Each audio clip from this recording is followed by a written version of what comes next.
This narration is a transformative adaptation based on the novel Brave New World by Aldous Huxley. All rights to the original characters, plotline, and source material belong to the original author and publishers.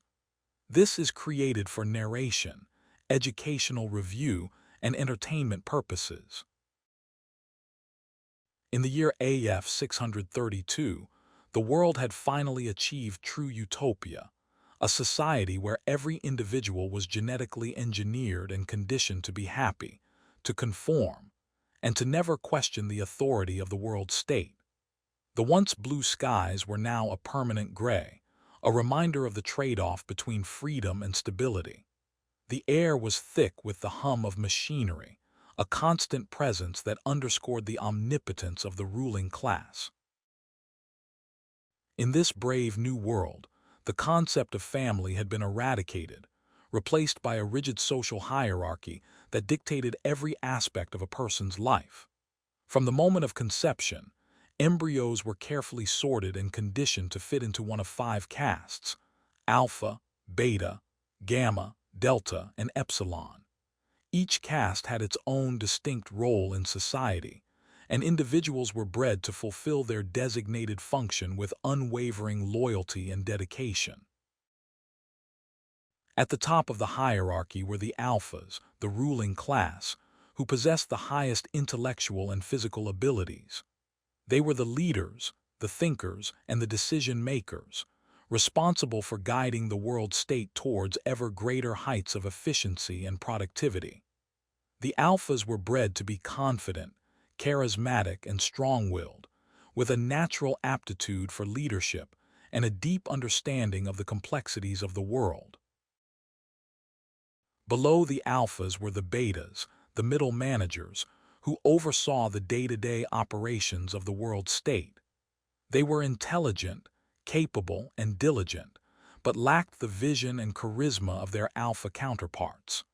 The betas were the backbone of society, ensuring that the wheels of the machine kept turning smoothly and efficiently.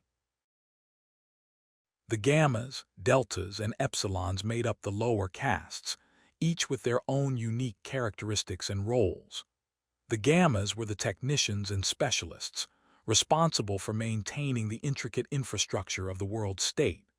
The deltas were the laborers, toiling in the factories and farms that kept the society running. And the epsilons, the lowest of the low, were the menial workers, performing the most mundane and degrading tasks with a dull, uncomplaining resignation.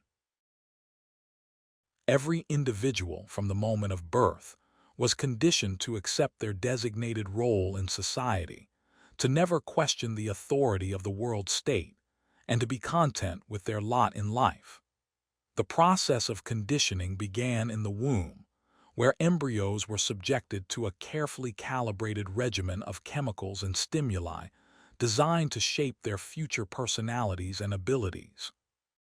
After birth, the process continued, with infants and children being taught to conform to societal norms through a combination of hypnopedia, electroshock therapy, and carefully crafted propaganda.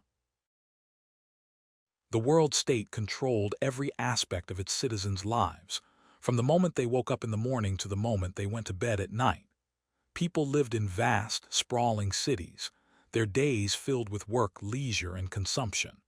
They were encouraged to indulge in every whim, to pursue every pleasure, and to never deny themselves anything. The world state provided for all their needs, and in return they were expected to be loyal, obedient, and above all, happy. But happiness in this brave new world was a carefully constructed illusion.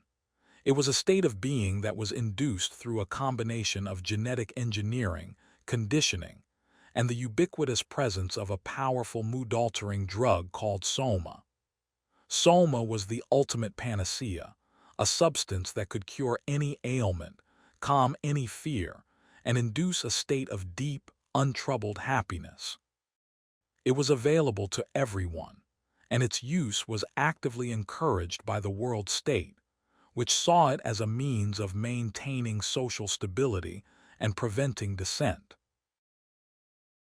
As the day wore on, the cities came alive with the hum of activity. People went about their daily routines, their faces expressionless, their eyes glazed over with a mixture of Soma-induced euphoria and conditioned conformity. They moved through the crowded streets, their footsteps echoing off the towering skyscrapers, their voices a constant, soothing murmur of contentment. In this sea of faces, it was impossible to discern individuality, to detect even the slightest hint of rebellion or discontent.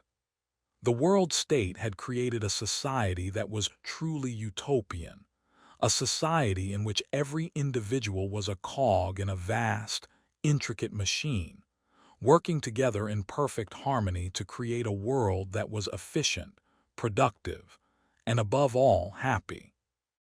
But beneath the surface of this gleaming, high-tech society, a sense of unease lurked, a feeling that something was not quite right, that the price of happiness had been too high, and that the cost of conformity had been paid in full.